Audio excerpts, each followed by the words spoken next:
Then never. Perfect, perfect answer है, better late than never. दुर्घटना से देर भली के लिए हम कहते हैं बेटर लेट देन नेवर। चलिए, ये तो बहुत ही कॉमन है, समझदार को इशारा काफी होता है।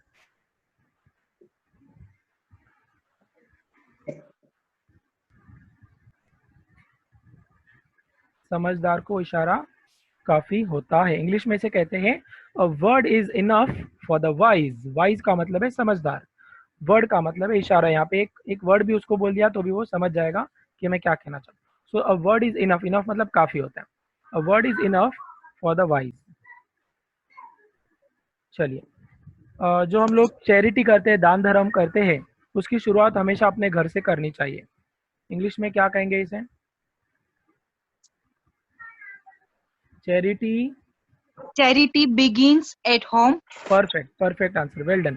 Charity begins at home, charity begins at home. तो बाहर दान धर्म करने से अच्छा है पहले आप अपने घर का ख्याल कीजिए। हाँ, घर में अगर सब कुछ प्रॉपर है, well to do everything, then you can go out and do charity, no problem in that, but first you should give priority to you your home.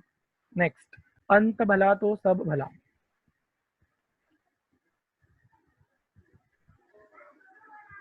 Well,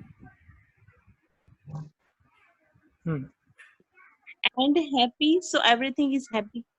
okay okay, similarly हम कह सकते हैं all is well that ends well. जो आपने बोला वही है, थोड़ा सा रिफ्रेज किया है उसको, meaning is one and the same. All is well that ends well, अंत भला तो सब भला। चलिए, अभी कोई बेगर होगा, कोई भिखारी होगा, वो ऐसा नहीं बोलेगा कि आज मुझे रात को खाने में बिरयानी नहीं चाहिए, मुझे पुलाव चाहिए। तो जो भिखारी होते हैं वो कभी ऐसा चॉइस नहीं करते, उनको जो भी देंगे वो ले लेते हैं। तो इंग्लिश में क्या कहेंगे इसे? Beggars cannot be beggars cannot be choosers, choosers है ना, beggars cannot be choosers। तो beggars are not choosers, या आपने जो बोला वो भी परफेक्ट है कि beggars cannot be choosers।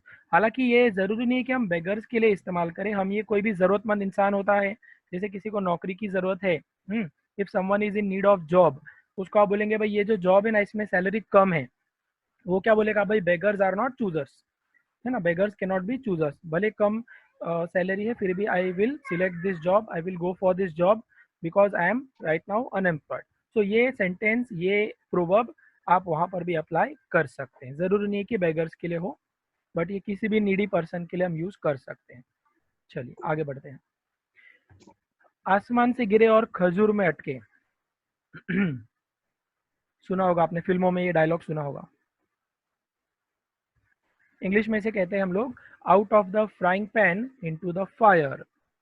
Meaning दोनों का सेम है ना, एक मुसीबत से निकले दूसरी मुसीबत में फंस गए। Out of the frying pan into the fire. Next, जल्दी का काम शैतान का, जल्दबाजी।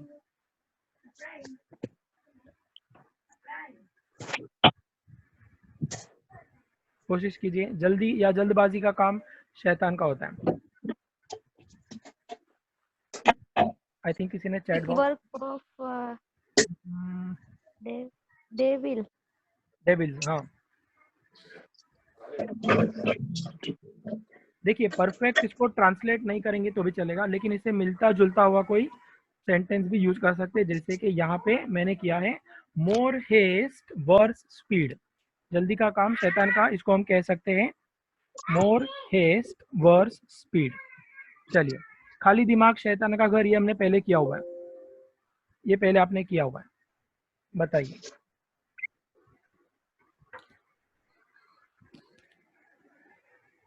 Empty mind, devil's house.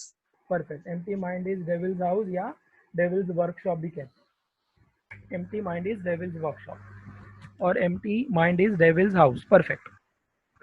चलिए, अब आपको तीनों में